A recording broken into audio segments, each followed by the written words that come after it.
Welcome, ladies and gentlemen, to the Justin Masterson Show. I'm your host. I don't think I ever say that, but I am your host, and my name is Justin Masterson. And alongside me, I do have my wonderful guy. He's not actually sitting right next to me. Hopefully I pressed the right button. Oh, there he is. There he is. How we doing, Zappo?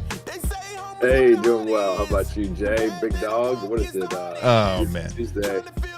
It is Tuesday, and we're not outside right now, but we could definitely be outside. Yesterday was great to be able to be outside had we wanted to be outside. KEVI's always outside, though, so he's got us covered. Yes, he is. KEVI is always outside. Let me see if I can press the right button again. Oh, there it is. Zap can't see, but I can see that we're here together doing our thing because that's what we do.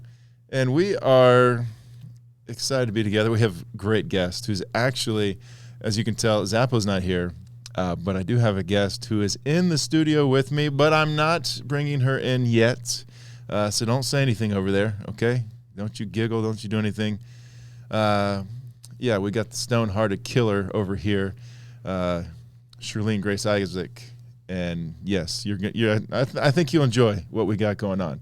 Well, one of the reasons I'm not there is because she's, with you. But true. My beautiful wife is going hiking, so we've got a little daddy daycare going on at Zappo's house. So, plus work, plus homeschool. Are we going to see some little ones popping through here at some point in time during the interview, potentially? You never know. I did start the Disney movie a little early, so look at the clock. It's very possible. I mean, lunchtime or food time, I should say, is probably coming up soon, too. So they're probably going to be like, Dad, I need something to eat. It's fine. I'll just roll with it because it is. It's all part of it, baby. It's all part of it right here, written on the shirt, just the way we like it. But as you say that, this is the time, man. I got stinking full roster. So to be, real about what's taking place and how we put these things together, we had been live at the moment, 7 o'clock Tuesday nights. A few of these were sneaking in earlier in the day. We're still Tuesday, but we're early. And to me, it's still live because I'm not cutting and pasting stuff. Like what you see is what you get. Like the buttons I press and the things that happen are what happens. And what we say is what we say. So if we say something crazy, which we haven't yet, not at least too crazy, it is what it is. So this might be earlier, but it's still going to go out you're watching this at 7 o'clock, maybe. But half of you don't even watch it at the time. So it's going to be later. But either way, I do know that my sister and brother-in-law are probably going to be watching along with their wonderful kids. My niece is, dose of them, and probably my mom and pops. And there's countless others, but shout out to all those people. Hey, how's Pops doing? I didn't get the latest update. He doing all right? Oh, that's right. Yeah, he's doing pretty good. Ended up, crazy enough, he did have a little heart stuff that was going on. He's on like 10, 12 years from 4 bypass. But crazy enough, we'd say how God works is he had blockages technically, but his body had worked around them. And so they had filled the new path to be able to make sure that the blood would flow in the way that it needed to. And so he's doing okay. He's not supposed to shovel the snow anymore. Well, luckily it's May. Yes. April. I think he can still mow, which he likes to mow. Because actually I joke about this, that when I was younger, a buddy of mine down the street who was a couple years younger than me was able to do the riding lawnmower and mow the grass. And I always wanted to, but my dad made me wait. And I'm pretty sure it was because he liked doing it. Yeah, I think that was the main reason. He just liked doing it. But as far as schedules go, man, I got, let me just tell you, Zappo, you can appreciate this, and you people who are listening can too. Like Saturday, I took Eden to volleyball in the morning, dropped her off, came back. Merrill took Nadi to softball. I took Cruz to the baseball game, had both of those go on. Games get done. I head back to go pick up Eden from her volleyball tournament, and I'm able to catch a final game. And then I bring Eden back from volleyball, which is about 45 minutes away, to then get her ready to go to her softball game that was starting at 4:30. And then she had her softball game. And then our day was able to relax and stuff after that. But yeah, it's a grind time. Spring is fun, but spring is busy. It's all, we're Midwest, so it's not like we're in ultra hibernation, but when things pop, that sunshine comes out, man, everybody is rolling. We had a big Fight Club weekend. We had a retreat. Oh yeah, that's right. Yeah, shout out to all the leaders and all the guys who came. We had 240 guys up near Kokomo, just getting after it, physically, spiritually, and training. So we had a good time, but it made for a long weekend. And actually, I've still got recovering stuff going on with it, so it's not even over for me. But overall, I'm with you. I mean, maybe you could give some tips to the audience. What do you do to find some solace, some peace during this? Because I know you like your quiet time. Yeah, I like to get recharged with people, but obviously I do need the rejuvenation. But what's some of your secrets to? I mean, it's taking the time to actually rest in the moments, and it's making sacrifices of certain things. So like for me, it's I'm choosing my kids. So some of the sacrifice is doing the things that maybe I want to do.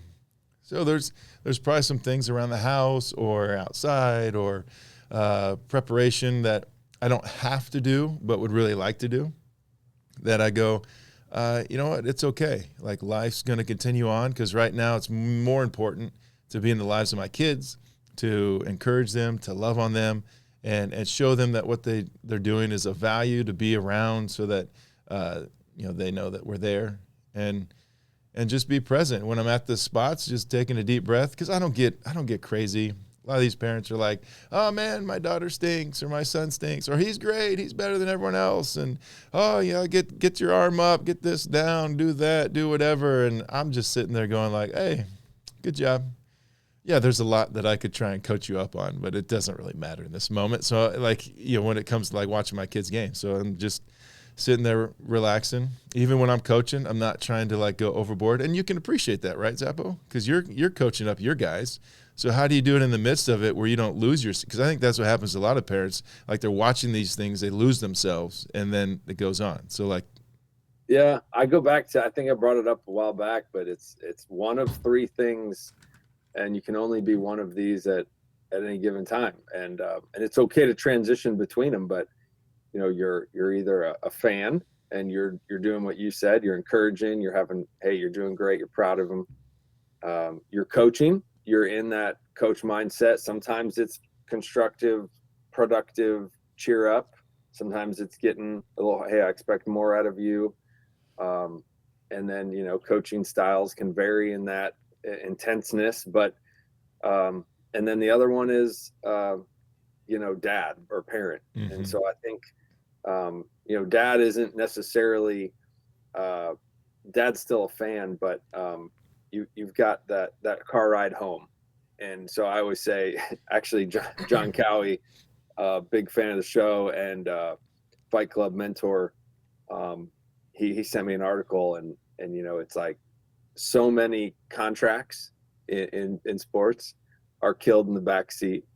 And it's a great little article, but it's talking about, hey, at age 14, when you ripped your kid on the way home from that last game, he internalized and said it's not worth it, because he's looking for pops or mom's appreciation and adoration, and all you cared about was his performance. So you can only be one at a certain time, but it doesn't mean you can't transition.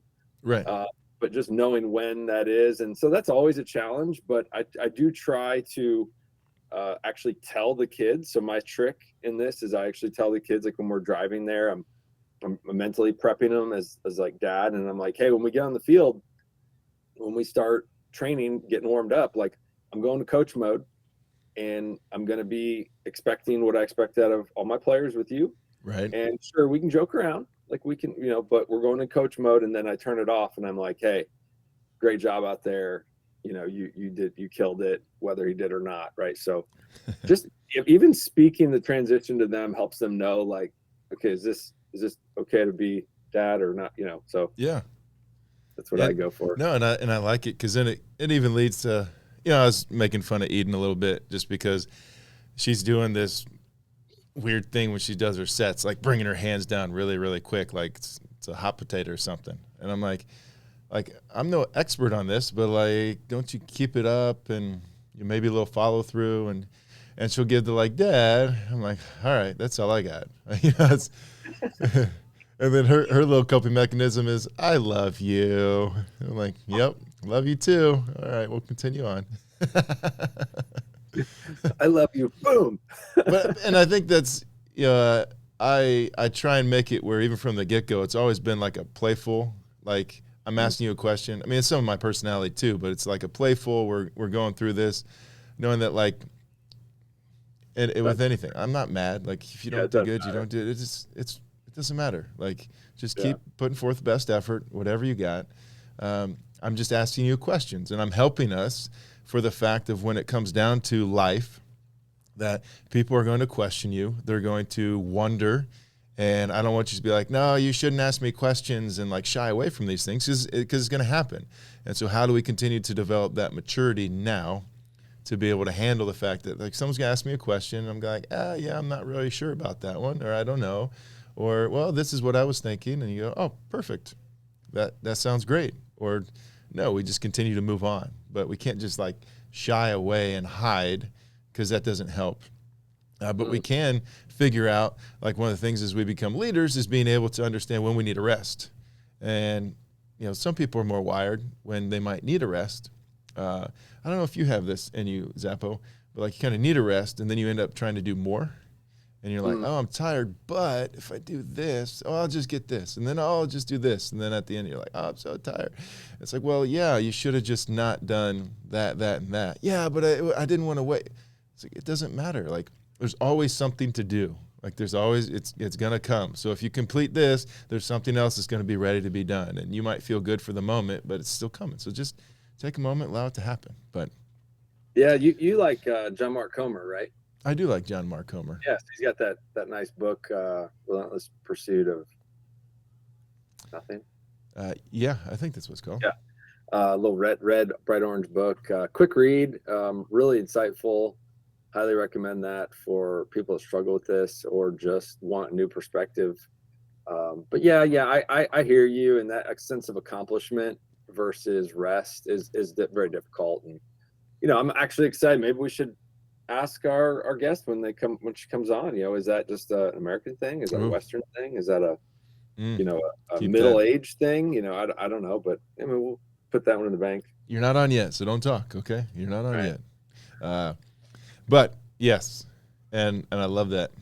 Glad you brought those things up because it is good. There's a book, Dr. Rob Bell, who helps out basketball around here. And he's got a mental skills coach. I don't know his official title, psychologist type guy.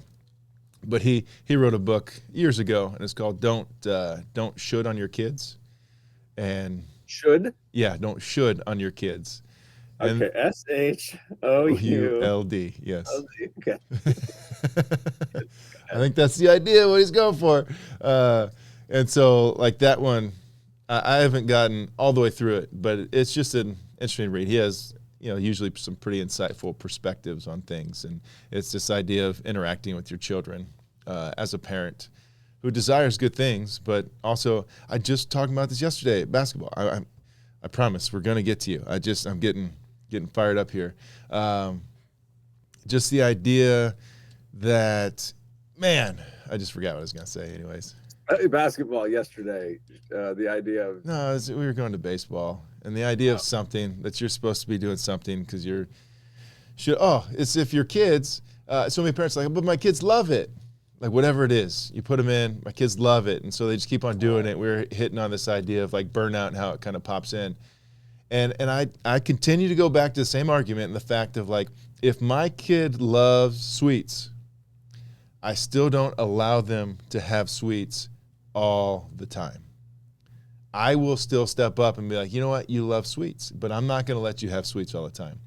So I'm going to be the one who's going to be the bad guy sometimes and has to say, nope, sorry, why don't you find something else?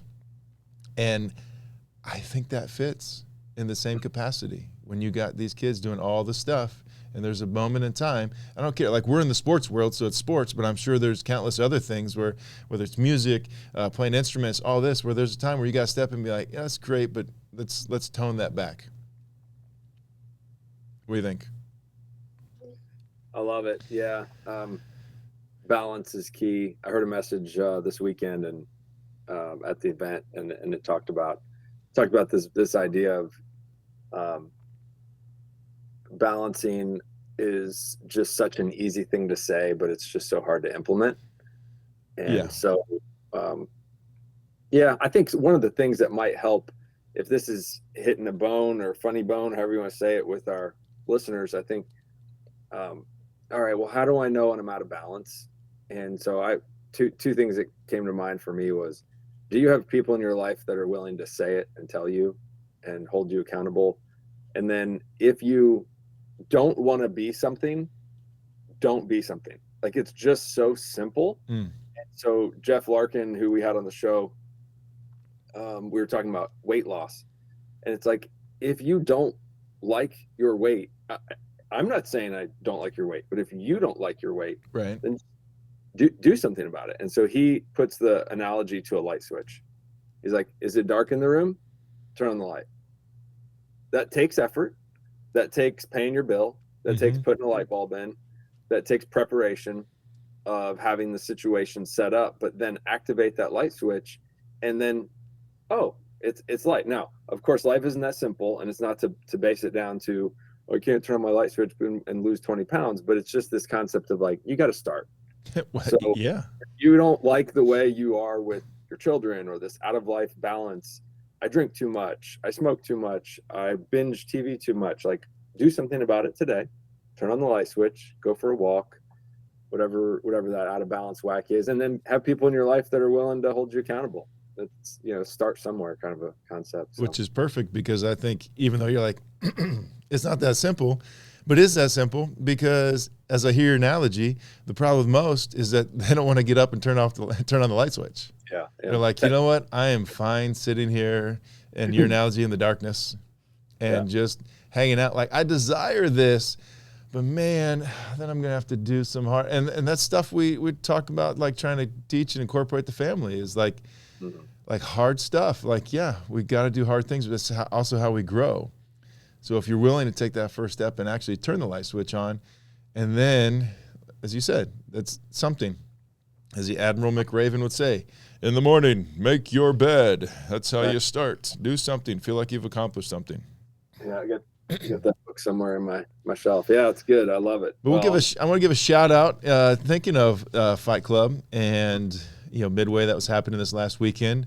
We want to say a big hello and shout out to Mr. Jason Binion, because he is a big fan of the show now, which is even more crazy, because the way that we met is, I guess I'll have to go to depth of that story at a different time. But my basketball hoop maybe shattered. We'll talk about how it shattered some other time. But it needed to come out of the ground, so I took it out of the ground, but we didn't know what to do with it. So I think you posted it on, I don't know, Facebook or something.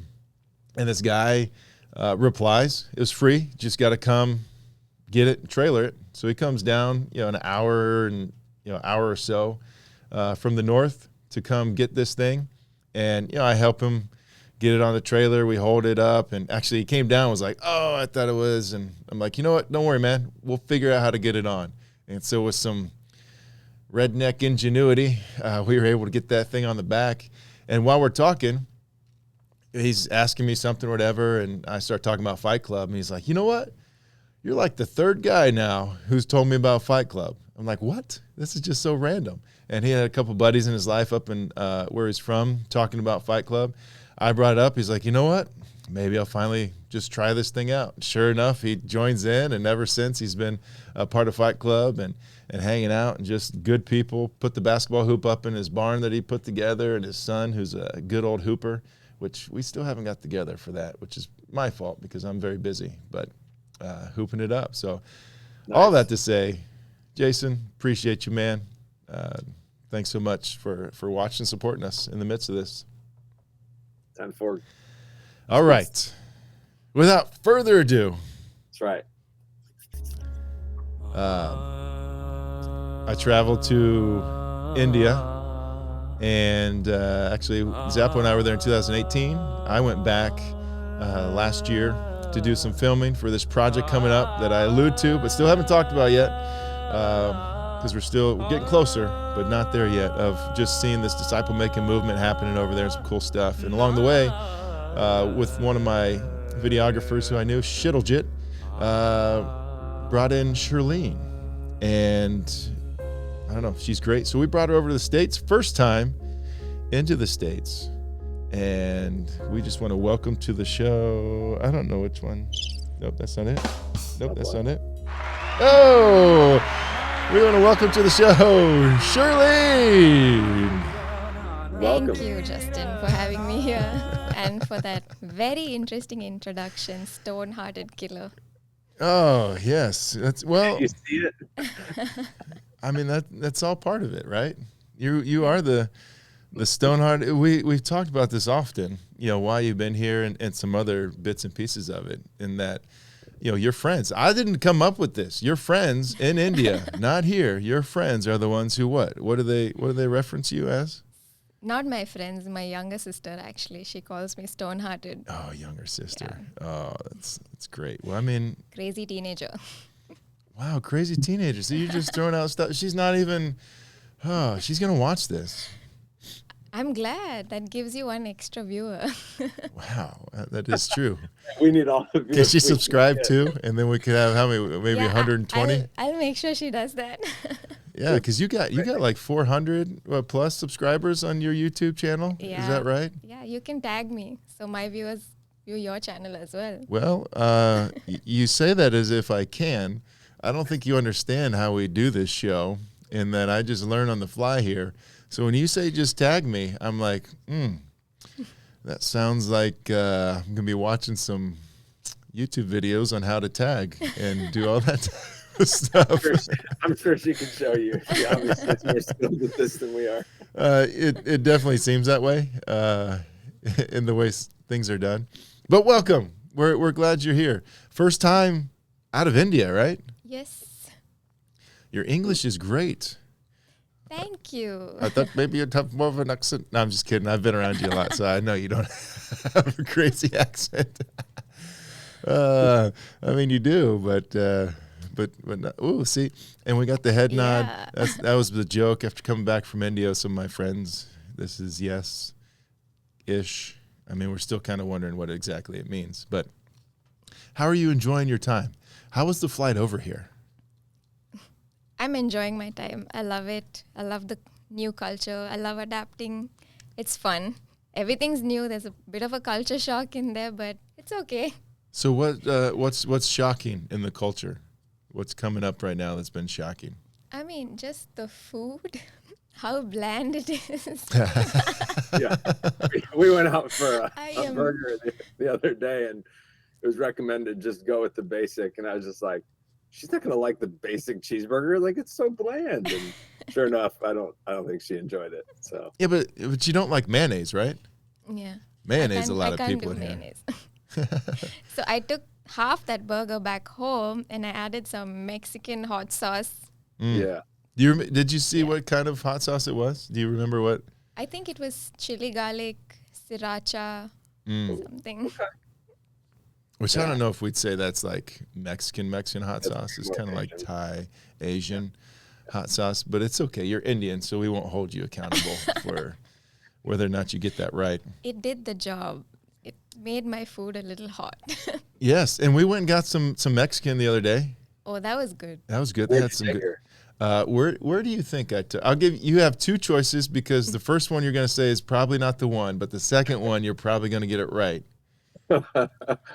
Well, I wish I could say tacos for life, but we're not in Arkansas.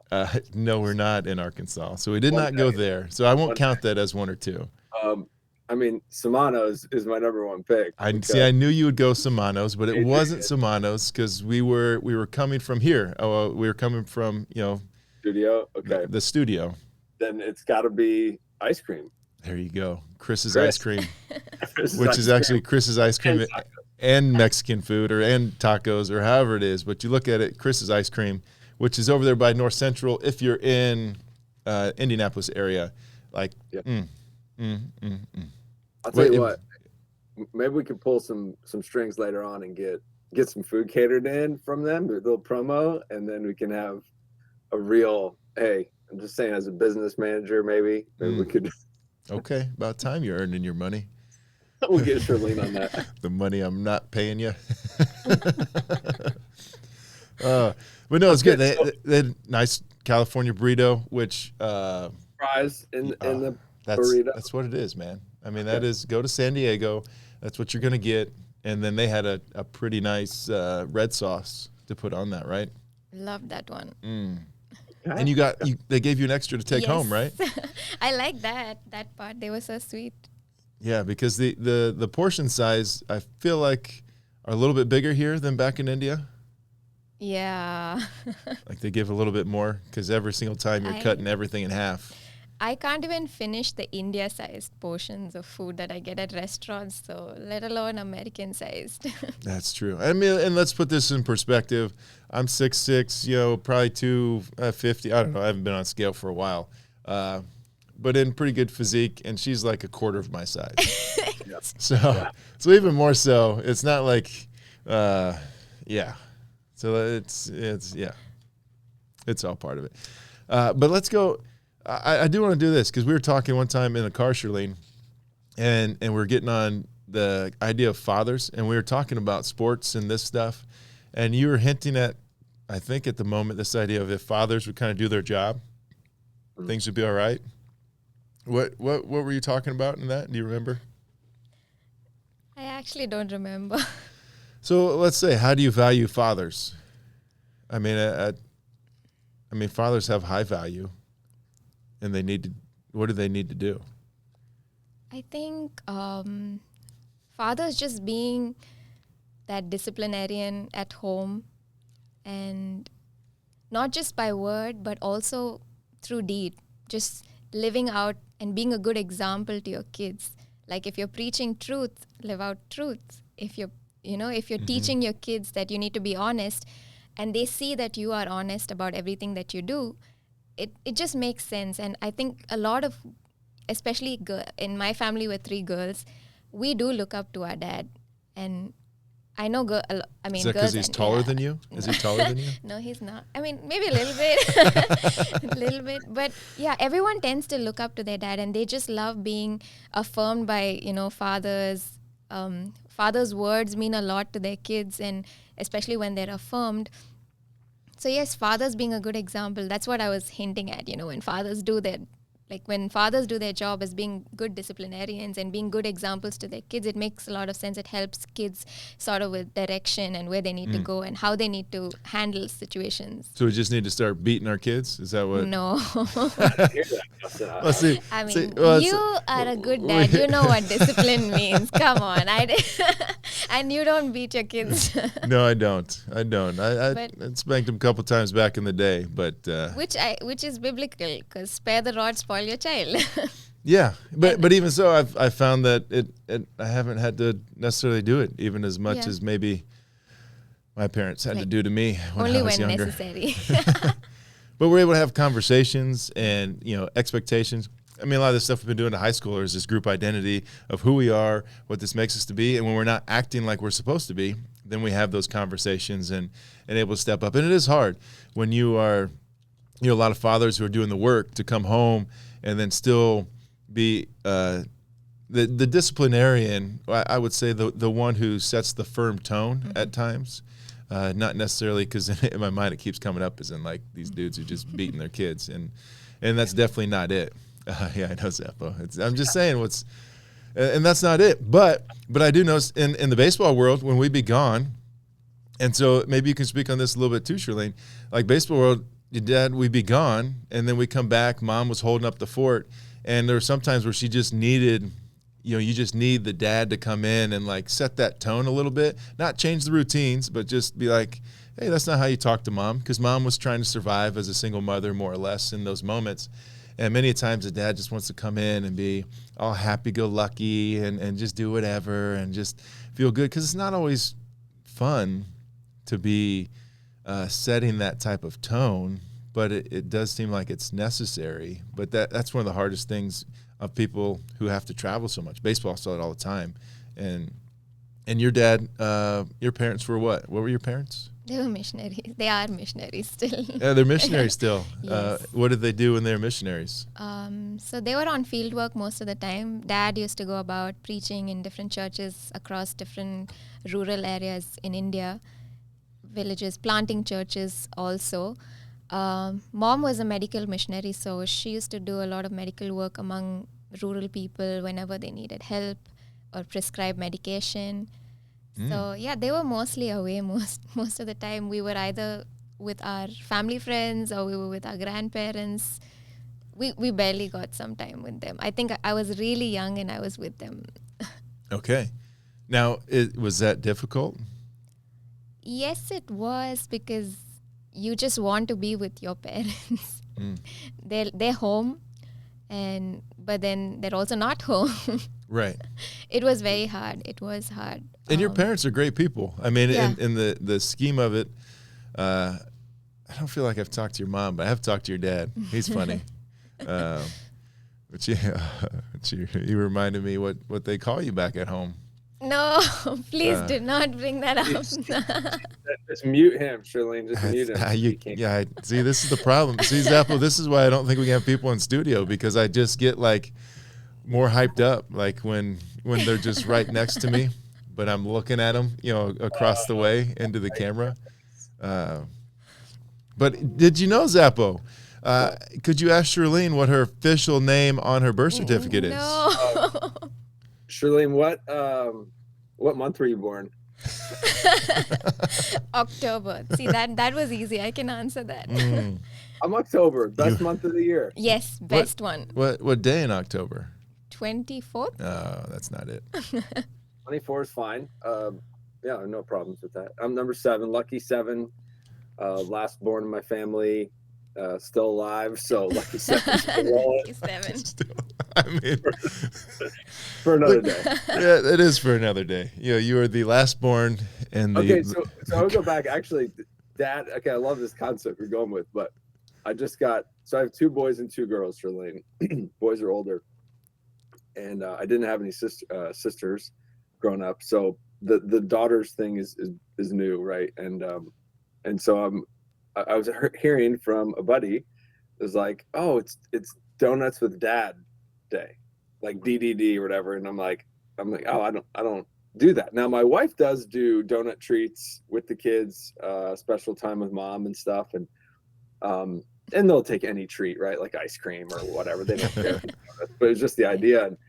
And I immediately was like, oh, I don't know. I guess I don't do that. Maybe I need to do that. And I was like, well, what do I do? I was like, I guess we just go outside, or we go for a hike, or it's like, snuggle time or whatever it is. But so you got the discipline side that you're encouraging. And how do you balance? We talked about with like, I just want my dad. I just want donuts with Dad time. I just want to, he's my hero. And yet he's also your ruler or your authority. So I don't know, how do you balance? Did your dad get to balance that? Was he your best friend too? Actually, okay, she's like, I wasn't prepped for this question. Yeah, actually, she wasn't prepped for any question because I didn't tell her. She's like, what are we going to talk about? I'm like, I don't know. We'll figure it out when we get there. I was like, what's off limits? Tell me that. In India, there's the culture of honor. You honor, men are super honored, and the women's job is mostly to stay in the kitchen. I'm so glad we grew out of that. No. But yeah, we were taught to honor Dad. So we were never really taught that Dad can be our best friend, or we were never taught that we can hang out with Dad. But thankfully, my dad, his emotional abilities are really high. He knows how to empathize and sympathize really well. So I remember there were days that he would just like carry me and he would comfort me, and I remember days where he'd put me to sleep, and that was I love that about my dad. His emotional quotient is like high, super high. Beautiful. And so, yeah, I'm so glad that I was fortunate to have that relationship with him. I can, like, now it's obviously getting better. There were times where we were super afraid of dad, especially when he had that disciplinarian hat on. That's what I saw most, like, for the most part. And mom was the one where we'd go and get spoiled. And she was, like, very loving and kind. And she'd pick us up, don't cry. And there's a good balance of both with my parents. That's cool. It's interesting because when I hear about that, I'm like, it's something that just transverses all cultures. Like, it's not just like, oh, here in America, we're like, oh, if only, the fathers, good fathers are hard to come by, but when you get one, it's great and, impactful and those type of things. And when she's talking about this, I'm like, oh, maybe that's not just in the U.S. that the value of the father, just taking his role, which of course we're doing, men's ministry a lot to try and encourage better fathers, better husbands, better leaders in all those different aspects of life.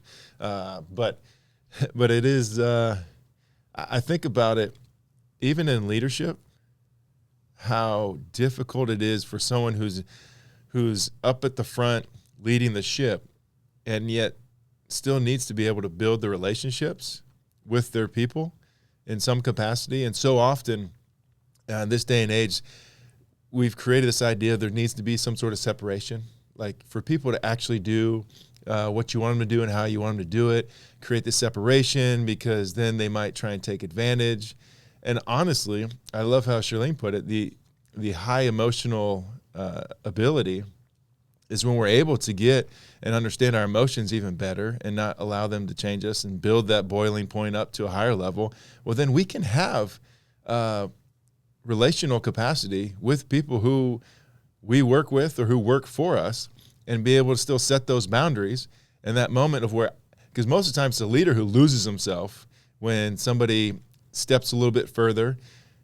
Instead, if we're able to be like, hey, on that one, that was, we crossed the line a little bit there, so let's make sure we stay here. Like, yeah, I know we're having fun. I feel like when I'm talking to like an elementary school kid and I'm doing the stuff, I'm like, hey, I'm all for having a good time, right? But that's a little bit past where we're trying to be, is it not? Yeah, you're right, Mr. Masterson. I'm like, all right. So now we have an understanding. That's where we're at. We stay in here, awesome. But once we move past this, like something has to happen, and so we know where that is, and we can work through that. But I think that's some neat stuff going on. What Thanks else? for the insight. Yeah. What? So where were you just at the other day, as you've come into this culture of the United States of America? I was in Chicago. Ooh, I loved it. Chicago Fire. You remember that, Zappo? I feel like that was in college. No, it's not the show. It's the soccer team. I went to that Section 8 thing one time. I think that's the name of their fan group section or whatever. I think when we were in college. Kyle Feller, shout out Kyle Feller again. He was my roommate, got me into soccer a little bit. And I don't know if I went with him. Maybe I did. But that was their chant. Chicago Fire. Well, now we have Indy Fire, so sorry. But if you got into soccer a little bit, I mean, come on. Indoor soccer, adult league, 30 and older. What are you doing on Thursday nights? Not that. But you'd be a great goalie, 6'6", 250. I appreciate that. And you know that anytime that I can see you, I try to make those things happen, but I don't. I'll hit you up in the fall. Especially with baseball right now. But on that, Shirlene, you an athlete at all? We talk lots of sports on here. Not really. We talk everything. We talk more life than anything. But since we're here and we both love sports, are you? No. I mean, not as much as any of you here, but I used to be a runner in school, like way back, until I got a little lazy. You were a runner? You were a track star? Yeah. Like sprinting, 100 meters, 200 meters. Yeah, those were my thing. And you know what's great when we talk about track is you start doing the metric system and it fits for us here in America. When you say 100 meters and 200 meters, we're like, oh, yeah, that makes sense. But if we were driving down the street and you're like, yeah, it's a few meters down there. I'm like, a few, what do you mean? But so that was it? Just a little bit of running back in the day? That's it. And you went, yeah, go ahead. Yeah, and even long jump and high jump. Yeah, those were my things. Long jump, high jump. So you can jump pretty high? Maybe. Oh, it sounds like. I don't know if I can now, but used to. Well, maybe we'll. There's only one way to find out. That's right. And maybe, Zappo, we can actually like film the stuff and then put it on our channel so people could see like the other stuff that we do and not just this show. Yeah. And then we could feel like we're engaged with our audience that we don't get to see all the time. But I digress. Neither here nor there. So you were a runner, but I heard, as you just said, you were in Chicago. Mm-hmm. And what did you have to do a lot in Chicago? Walking. And what don't you like to do? Walking. Oh, come on. Unbelievable. I mean, I did hear at the tail end of your running story, you talked about you started getting lazy. Yeah, What was I that? did. Yeah. I was enthusiastic about sports at one point in my life, but then it just wore off of me. But culturally, it's way different in India. Yeah. Like here, all our kids are playing. It's a great opportunity for them to grow, learn, and whatever. In India, like, no. No. Especially not for women. Yeah. So I Because don't you're think just there to honor men, right? Is that too much, Zappo? Is that a little... No, and make wonderful breads. So. Ooh. Yes. And chapati. No, what do we got? Dosa. Dosa. We got paratha. Parota. And then what else? Naan. Some naan. Mm-hmm. Good stuff. Good stuff. You remember that, Zappo, don't you? So good. Bring it on. Bring it on. Garlic, whatever. Throw it on there. Oh, it's so good. So what was great? What do you think about Chicago? I loved it. A lot of tall buildings. If you get lost, you got to keep looking up to find the right building. I loved Navy Pier and the Ferris wheel. You went on it, right? Yes, that was fun. Just 3 rounds though. I don't know why. Just 3 rounds? Like it went around like 3 times? Yeah. Okay. I've never been on that. That's great. No, I have a question about the tall buildings thing because you brought that up. I've been to India once. Did the capital or the bigger cities have skyscrapers? Yeah, but I don't think they're as tall as the ones we see over here. Like, I know Mumbai has a lot of tall buildings. Bangalore has a lot of tall buildings, but I don't. Not like 102 floors. I've not seen even one of that in India. I mean, maybe there is, but not that I know of. Did you go up to the Hancock Tower or super tall building? Yeah, I went to the Sears Tower and I was standing on the ledge. I loved it. Oh, there's a zip line down. Give her a shoot. Yeah, I had a couple pictures. I should have popped them on there so people could see. But yeah, that was fun. That was so much fun. I thought I was so brave. I was going to pull it off. But then when I went over so close to the ledge, I was like, no, I don't think I can do this. But then I'm like, no, I have to do it. Conquer your fears. Yeah. And then I just stepped in. Right. But it was super scary. Like, cold-hearted, right? That's yeah. I don't know if this will come. It's not going to focus on that because it's focused on me. Oh, we're right next to each other. Imagine that. How does that work? Oh, that's cool. Way to go. Yeah. Yeah, it's not going to do it. Oh, well. Yeah, we tried. Pay for effort. I appreciate that. Trying to do some things on here. So that was great, and you had fun. Our buddy Matt Kurtz and his family went with you, right? Yes. Which he's a friend of the show. He does a lot of work with Wayfinders, who is one of the organizations that we love to talk about, that Zappo and I are part of also. And he will be on the show at some point in time. So if you're like, oh, Matt Kurtz, don't worry. He'll be here and at some point in time. But yeah, Chicago was great. You had a fun time, walked around way more than you wanted to. You're coming from India. First time you've been out. You met some great people in Boston. Shout out to Steve Padavani. Except, Steve, we got to tell you, the people in the airport in Boston weren't the nicest to Shirlene. They had a little bit of an attitude, which, I mean, we know our Bostonians can have a little bit of attitude, but I've just been saying how great the people are there, and they'll take care of you. And yeah, thankfully it was a lady from where who helped you out? From Hungary. So she was so hungry. No, I'm just kidding. A lady from Hungary who you met on the flight from Paris to Boston. Tell us about her. Oh. Can you? Do you know? Yeah, Can we you? can talk about her. She was sweet. And Older than you? Younger? yeah, older. She has a younger daughter. Can we ask you how old are you? Yeah, Is that legal? No, Yes, Zappo? you can. I was just Do you want to wondering. get? I mean, Do you want to leave she's it gonna up? honor you because you're elder male. So this is an Oh my unfair. gosh, are you going to use that against me No, the no, no. whole time? We might. Yes, that's kind of what we do. But no, It's good. We honor people. That's biblical. yeah, we're very honoring in our world. No, I was just for the audience to get a perspective. Sure. Okay. Okay. You can go Right. ahead. That's it. I mean, I know you're not supposed to ask. I know she's younger than me, so that's why. Yeah. What are you, 27? 28. 28. I knew it was 27, 28. That was what I was guessing. So I don't know if in India it's the same, but like when my wife turned 30, her infinite birthday is always 29 now. So she never gets older than 29. So you can use that if that's not a thing, but They probably embrace age over in India. I don't know. I act like she's not here and I can't ask her. Like they probably do it over there. Yeah, probably. The good thing is I don't look my age, so I don't have to lie about it. Oh, there you go. So this lady from Hungary. Yeah. You're meeting her on the plane. Like how, this first time you going overseas. Mm-hmm. It's always can be weird a little bit when you're getting on planes next to random people. Yeah.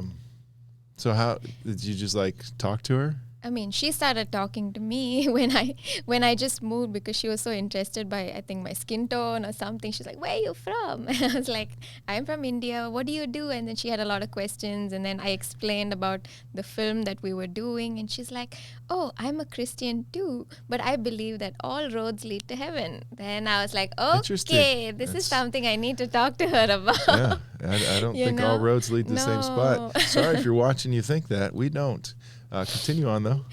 So, and then she started, I don't know, at some way midway through the flight, she just wanted to share her heart, and she started talking about how she had been through a lot of stuff, and she'd been through loss and divorce, and she's really broken. And I was not going to leave that opportunity to talk about Jesus, was I now? So I was glad that she opened up, and I'm so glad the Holy Spirit just enabled me to talk about Jesus. And the word that I received for her at that point was God's everlasting love. I've loved you with an everlasting love. And so I was able to talk about the love of Jesus. And then she had questions about how do you feel the love of Jesus, and then I was able to, sort of give in my perspective and on how I felt the love of Jesus in certain dry areas of my life, and how he came through for me and how he will come through for her. She just has to trust him. And she was so blown away. I don't know, praise God for that. She loved it. And so midway through flight, I'm not used to this at all. And I did not like that flight because we left Paris when it was 12 p.m. and I reached Boston at 1 p.m. So I'm guessing we just flew through afternoon. No, you were there in an instant, right? And 10 hours of hot sun, and I was not prepared, mentally prepared for that. I was not physically prepared for that. It was nighttime back at home, and I'm not able to fall asleep. So Your stone-heartedness was not coming out in that. So my body was having a hard time trying to adjust to the timing in that moment. So when I couldn't eat. So when I got to Boston, I was a little tired and I was very fatigued. But she was so sweet. She helped me through, and she got my luggage for me because I was called out. I had to go meet some other officer in some other place downstairs. Right. Were they nice? Were they nice for that? They were nice. Okay. The officer that I met downstairs at passport control, yeah, he was nice. He was very sweet. But what she did in the meantime, when she waited for me, she went and got my luggage because I told her what it looks like. And she waited until I was done. And then she helped me check my bags in again at Boston. And she walked me from Terminal 3 to Terminal A, which was a long walk, quite a long walk. And she made sure I got through security, and then she left. And Where was she heading to? She was going to be at Boston. Oh, okay. Yeah. Come to America. Nice. So there are nice people out there. Yeah. Did they question you? Did they ask you any crazy questions when they took you to the side? No crazy questions, but just why am I here? What am I doing? Am I going to be earning money? And I was like, sir, if I want to come work in your country, I'll apply for a work visa. Wow. just letting them know right there. Yeah, I respect your laws. Nice. What's up, Mila? Hi. How you doing, girl? Dean and Justin. Nice to see you. We have a culture of wrestling in America, and the show wrestling, there's actually a character that has your name. And so I don't know if we probably don't have an image. Maybe later we'll have to get that to her. But Steve Austin is just, maybe your inner animal spirit or something. But when you told him, sir, I will apply for a work visa, all I could think about was Steve Austin just coming down with the mic and just dropping it on him. So we'll get that later. But you're like mic dropping in front of the passport control. I love it. You're going to learn today. I'm stone cold. Oh my Shirlene. God. Oh, but that's neat. It's always nice because I tried, you had some anxieties about coming over, having never traveled before. And I tried to give you as much information as I could because I've so helpful. Been blessed to be able to travel internationally quite a bit. And I think it was good enough, right? Yeah. Information went so through. Helpful. I just told you. Well, you did just tell me, didn't you? Thank you. Appreciate that. Look at that. Boom, boom. Thank you. Appreciate that. Need that. But, man, as always, Zapp, we just keep on going, have so much fun. We're 50 minutes into this puppy already of enjoying ourselves. But again, we'll put you on again here or there. But, you were telling a story to Kurtz on the way up. Your life journey, I think about it, you keep saying, thank God, all these different things, strong Christian, taking an opportunity to tell someone about Jesus, and super strong faith, spiritual, like God's word for people who didn't hear that, when you're like, God gave me this word, and, you're able to hear. And we were in India. You had a dream about the group that was filming that took place, which we're not going to go into that because you're going to have to watch the movie when it comes out to hear more about that interesting bit of what took place. But, very in tune, spiritually with the way God's working and hearing his word and going. But that hasn't always been the case, right? Yep. I mean, even though, missionary parents who are good people trying to love Jesus the best and do the best thing, that wasn't always the path that you took. Is it not? Yeah. I didn't take that path.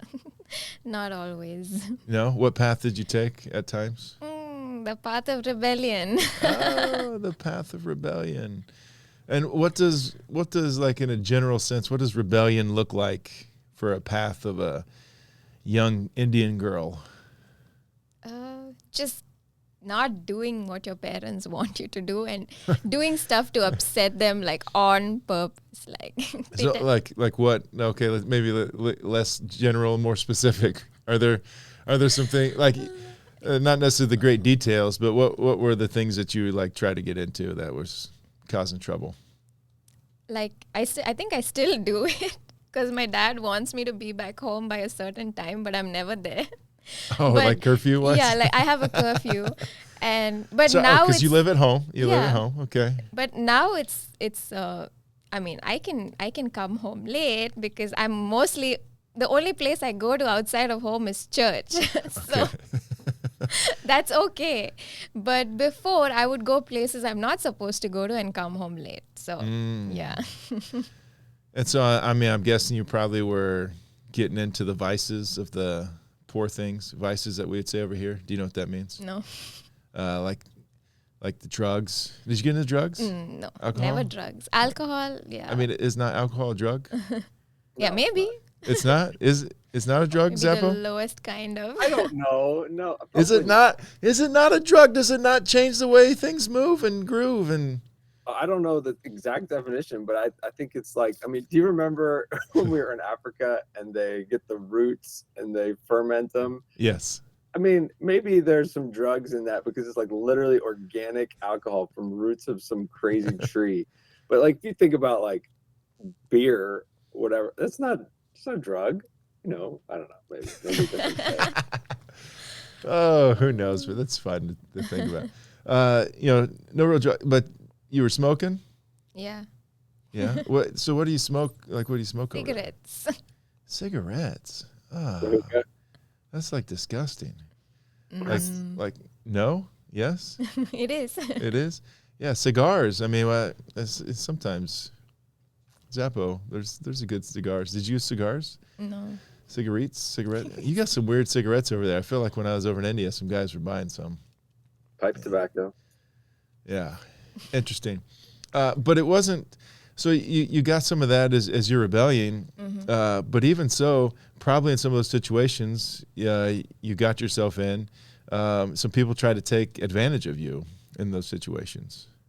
The smoking and drinking part? No, well, I mean in general, when you were in the rebellion era Yeah, maybe. of your life. And so let's say this. You know, people kind of took advantage of you. You're telling a story to Kurtz. We were talking about it a little bit on the way over here. Maybe not like the intense detail of like the situation that took place, but maybe the story of how you've been progressing from that. Yeah. So yeah, there was sexual assault that happened, which happens to at least 1 in 3 women in India. Oh man. For the most part. I'm sure like a lot of the Indian women population have been through that at least once. So I had been through that at age 17, and I was so naive. I actually didn't even know what happened to me.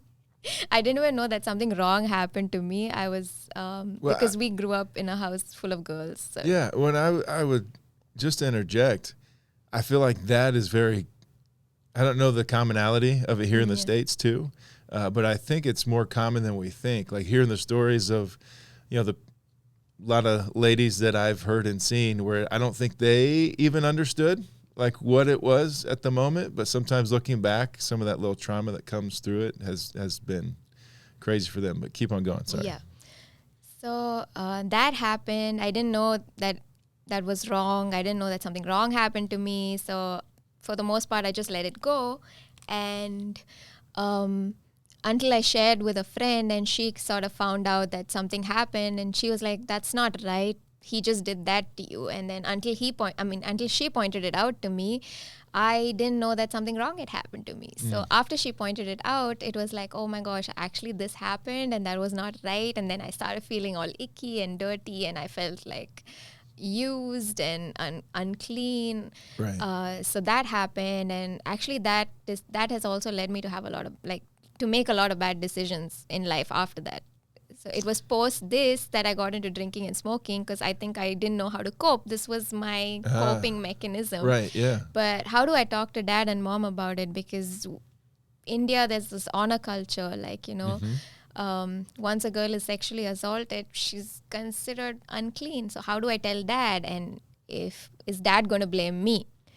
Did you do something to lead him on? Right. Which is most likely the case in India, because every time somebody is raped or somebody goes through something like that, it's the girl's fault because she probably didn't dress appropriately and she was asking for it. That's what everyone says, asking for it.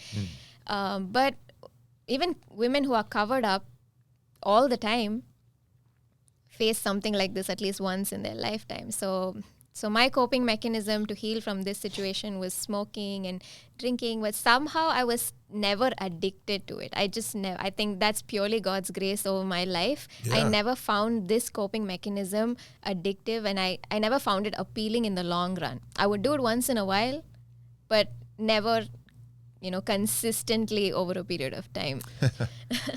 So Great. Yeah. Thank the Lord for that. Yeah, thank the Lord for that, for sure. And so then that happened over the years. I was still like going to church and I was praying. So my walk with the Lord was still in and out, not very strong as it is right now, but it was in and out. And until I think about 2018 when a certain friend of mine had been through a very similar situation, and she was thinking about suicide because of what happened. I was comforting her, and after comforting her is when I decided, okay, you know what, I turned out okay. I've been through this, but I turned out okay. So that means there's hope for a lot of women out there who've been through this situation. So that's when I wrote a very anonymous poem. Now before we talk about the poem, like how was this moment? So she's going through this 2018. You're comforting her. Mm-hmm. Was that a moment that kind of helped you continue to work through, kind of that trauma and dealing with what took place in life? Or like, what were some things that helped you, I don't know, cope with what was taking place, but not even just cope, try to heal, in that? Because at that point, were you healing a little bit, or were you still kind of in the midst of just coping, getting by, like I'm doing pretty good, I love God, but I'm just not totally sure?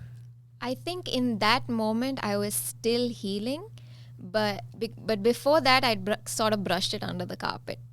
So So it's the emotions started coming out when I saw somebody who I really cared about go through exactly what I went through a couple of years ago.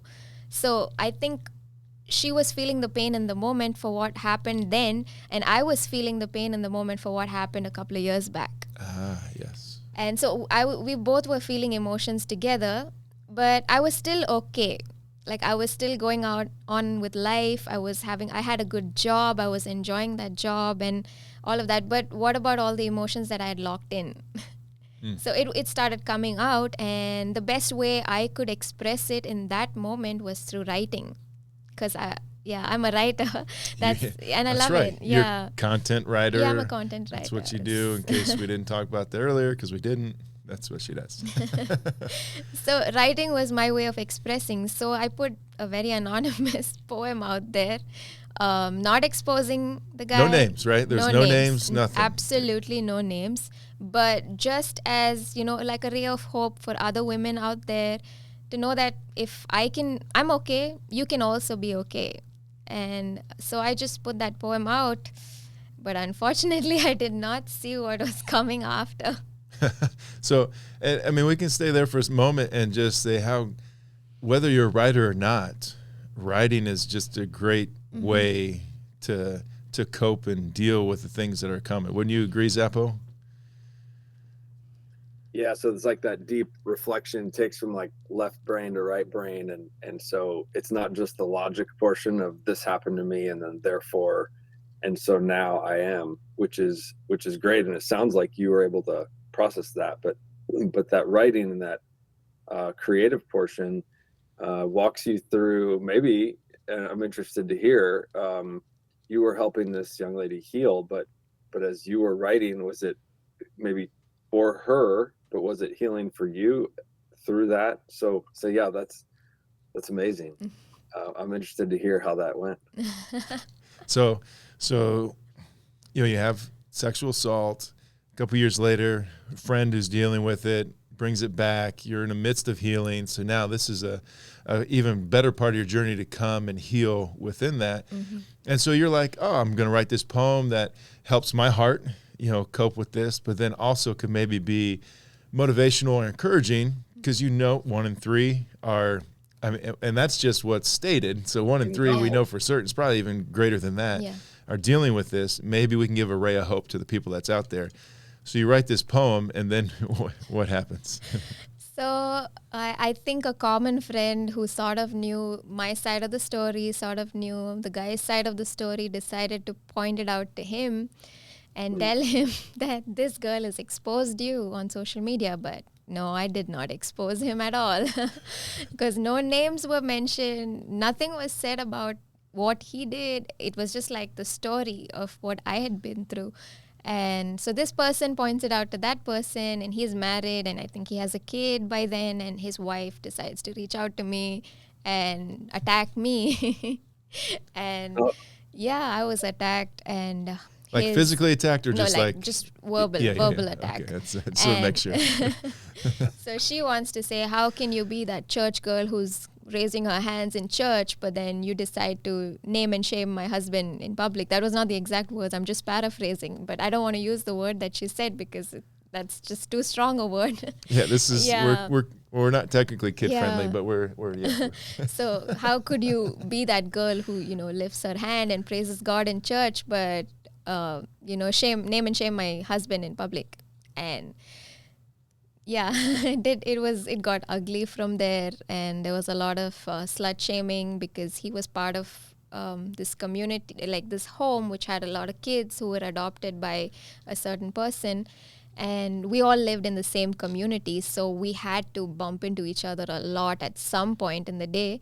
So there was a lot of slut shaming that happened on With social. Zappa, we know this neighborhood because the boutique that Yeah. was there that we went into and bought some stuff from. We were walking Yeah. around, like that's the neck of the woods. Yeah. So when we were there, like it's all Wonderful. she's like 5 minutes away from there where we were hanging Wow. out for a bit. So yeah, you're in this community, people, you're seeing each other, all Yeah. this is coming out, people just throwing out things and lies and whatnot, who knows, trying to protect this, but you never named any names. I didn't name any names. So these other ones who seem like they're guilty are like taking offense to something that no one's even called them out for. Yeah. It's very interesting. So that we have a country artist named Sam Hunt. I like his music. Check it out. It's not specifically about this topic about the assault and the unfair advantage there, but he has this little song. It's called "Breaking Up in a Small Town." And when you said like bumping into each other, he writes about that. He's like, we're in a small town, like we're gonna see each other, and what now that we're broken up, like that's painful. Like I'm gonna see you interacting, and in this case he's heartbroken from not wanting to separate. In this case you're heartbroken from the incident, but either way it's like, yeah, I can't run away from this. And so dealing with it and facing that inner demon or this inner conflict, I mean, talk about courage and bravery instead of burying it and shaming it and guilting yourself, right? Like, so Yeah. this is a huge moment in your life, it sounds like, but for women, empowering them to recognize like, no, like there's hope in this ray. So what happened with your friend? I'm like, you got me on the edge here, cliffhanger. How did this go with your friend? Both of us go to this, we used to go to the same church. I still go there. Amazing church, by the way, Amazing Love Church. I have to give them a shout out. And my pastors, Pastor Aaron and Pastor Carol, like I am so grateful. Yes, I love them with all my heart. I love my church. And I think the church played a very crucial role in helping both of us heal after that, because our pastors would constantly meet with both of us and pray one-on-one. And I was personally mentored by my pastor, Pastor Carol, and she was very sweet. She would take time off during the week and just call me in and pray with me.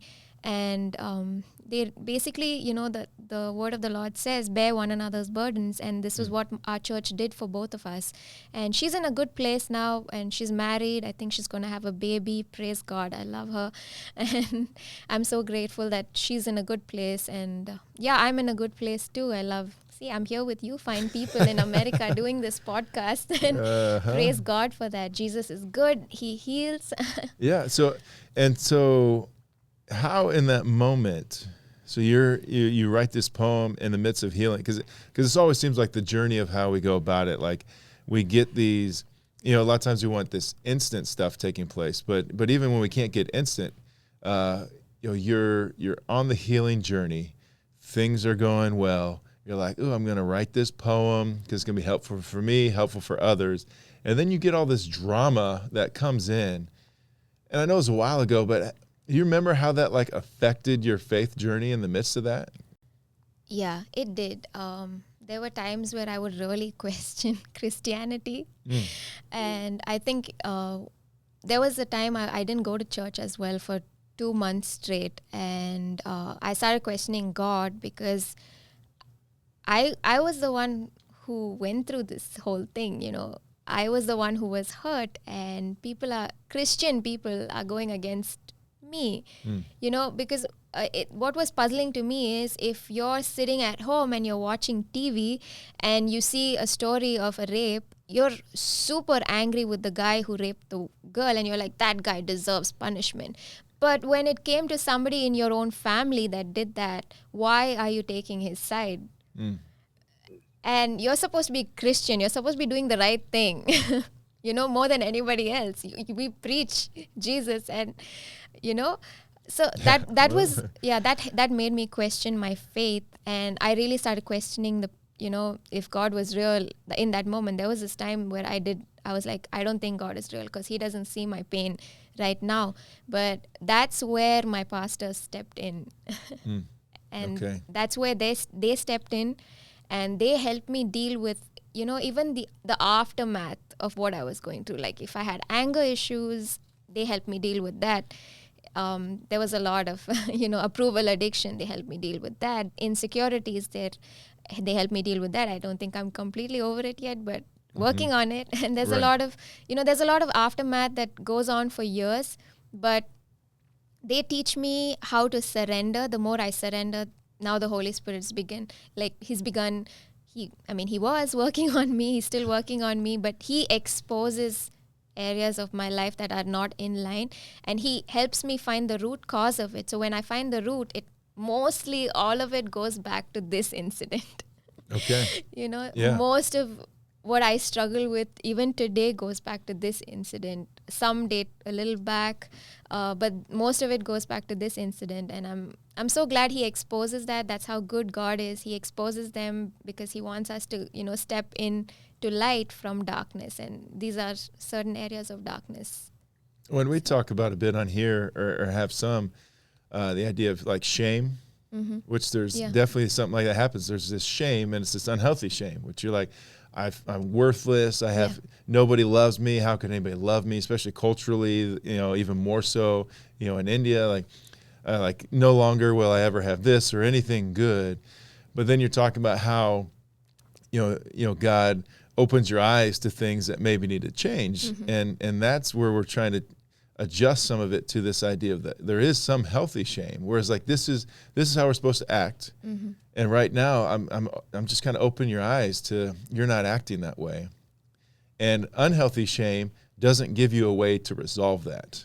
But a healthy shame just says, yeah, you are loved, you are cared for, and you're straying away. So here's the way that it is. Oh, okay, and we're going to be right by your side. We're going to be here for you. We're not going to kick you out and send you on your own, but we're here for you.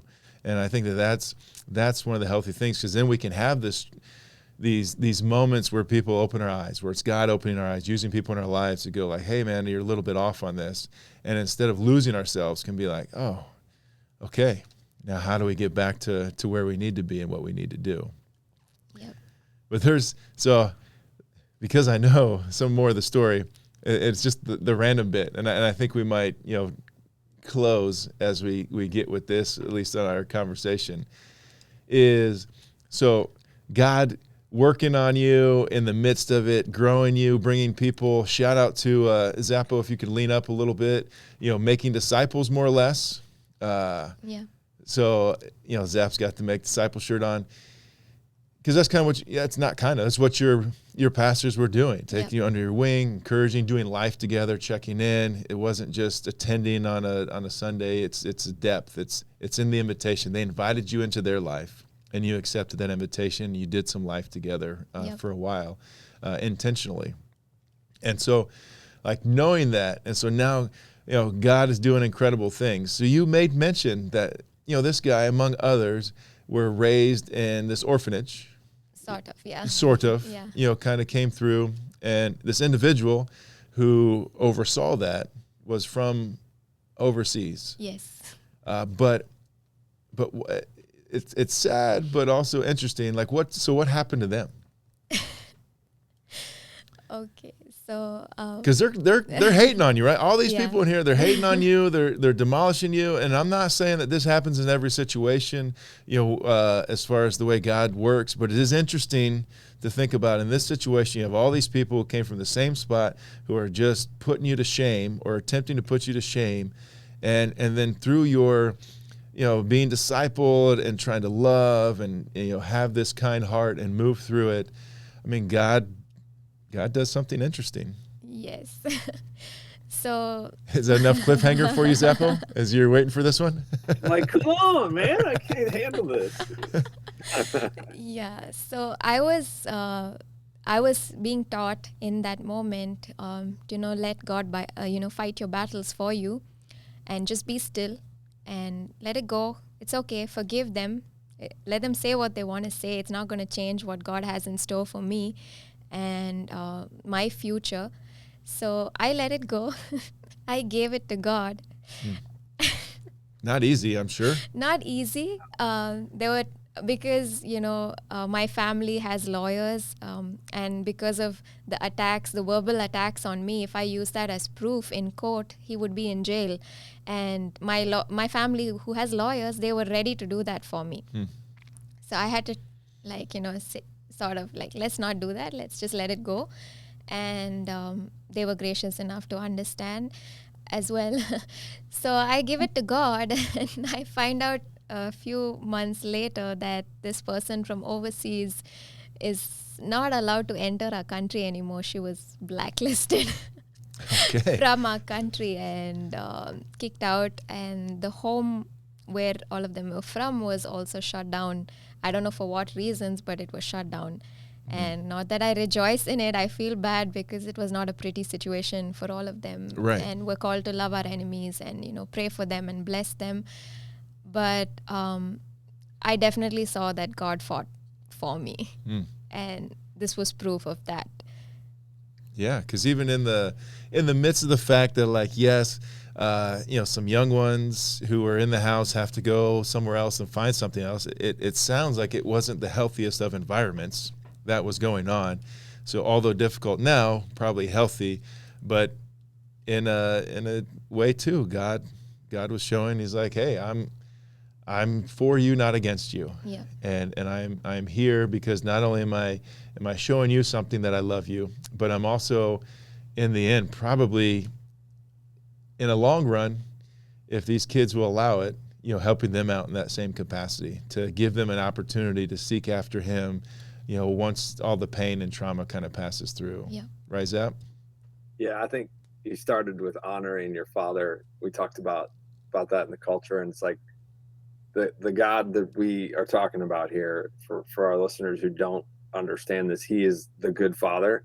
Yep. And so if you take this example of, I'm going to honor my father first, and as a response to his love for me, he, as a good father, he does take care of it. And if you're in that, well, he hasn't justified my situation, if you're in that mode, he doesn't promise when he justifies, but he does promise justification as the ultimate judge and the ruler. And so it's like this life or the next, to quote the Gladiator movie. But Maximus.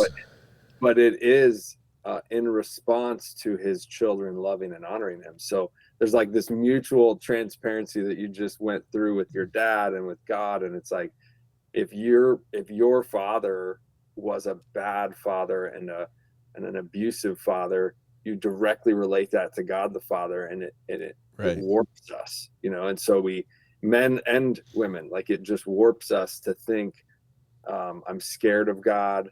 A healthy honor is I'm afraid because I know and understand, but I love, versus a scared of. And so it's just really beautiful how you started and ended with that.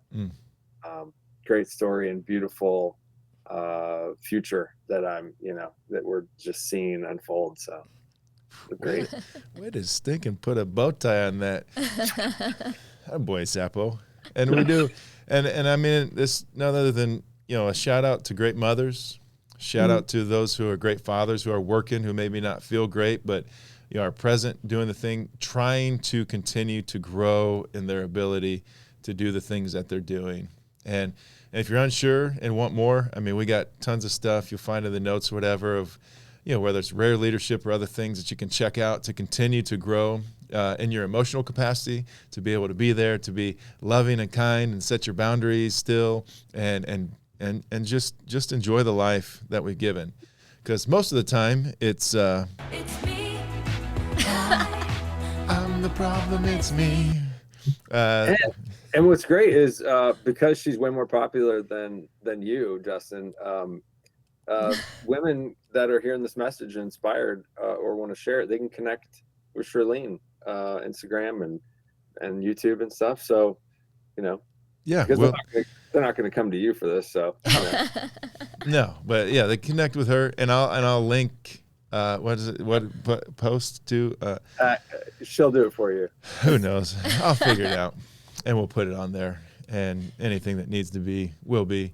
But we'll just say, on behalf of myself, my guy Matthew Zappasodi, Stone Cold Shirlene, Isaac.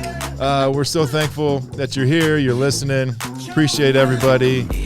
Hope you have a wonderful evening, day, morning, whenever you're listening to this. Thanks for being here. Hopefully, God continues to impact your life in a positive way. They like my sound. They think I'm funky. My name is more than